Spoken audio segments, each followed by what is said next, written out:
Ito, usapang sa mga OFW at sa lahat na nag-abroad. Real talk po tayo. Pagka nakarating kayo sa abroad at nakatapat kayo ng employer na mabait at okay, marunong maka-appreciate sa mga ginagawa nyo, lalo kung masipag ka, pasalamat ka pagka ganun yung amo mo. Kasi bihira yung ganun amo na sasabihan ka na hardworking ka o ano, tapos minsan di ka man humihingi ng increase sa sahod mo, magulat ka na lang, dadagdagan sahod mo. So pagka ganun ang amo mo, dapat lalo ka magsipag para lalo kang dagdagan ng sahod. Tsaka iwasan nyo sa mga nag-aabot, sa mga boss nyo na sumagot, na mareklamo.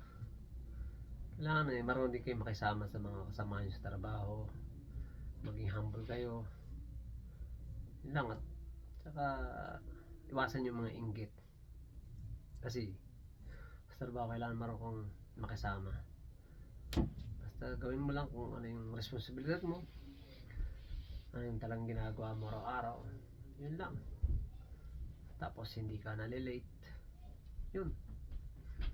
Malaking ano sa kumpanya yun pagka ganun yung amo. Maliit man o malaking kumpanya mo na pasukan, basta palagahan mo ko ng trabaho, focus ka lang, yun.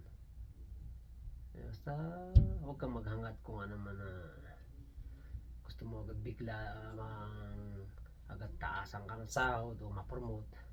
Iwasan nyo magsip-sip sa trabaho, kasi hindi ka man nagsasalita, nakikita ng amo mo yan, ng boss mo, kung paano ka magtrabaho. Yun yung importante, yung na-appreciate nila yung trabaho mo, yung ginagawa mo. Kaya pag nakatapat kang ganun, ay, at komportable ka sa kumpanya mo, so huwag ka muna lumipat. So yun ang paalala sa kumpanya mo. Kaya tiis-tiis lang mga nasa abroad. Kung hindi man maganda ang inyong napuntahan, siguro sa susunod baka maganda ng kumpanya mapasukan nyo, employer nyo. So ganun talaga, minsan may bagong trabaho na hindi pa siniswerte. Kaya sa mga OFW, sa mga nag-abroad, tiisin nyo talagang ano rin kayo, siswerte hindi kayo nyan. Sa tsaga-tsaga lang, yun lang importante. At mahalin nyo yung trabaho nyo, yun lang. At yun lang masabi ko. Basta ingat-ingat lang po tayo kung nasaan man tayong lugar na bansa o saan man abroad.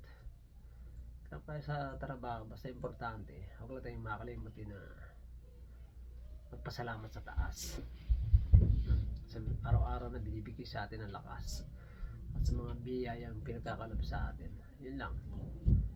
At lagi tayo mag-pray. Yun lang po sa mga OFW, mga lahat na nag-abroad. Ano po tayo, trabaho lang, sabi nga sipag at tiyaga, at huwag lang tayo makakalimot sa pamilya natin sa Pilipinas. Yun lang po. Sige po, at magandang araw po sa inyo lahat, mga OFW, sa lahat na nag-abroad. Okay?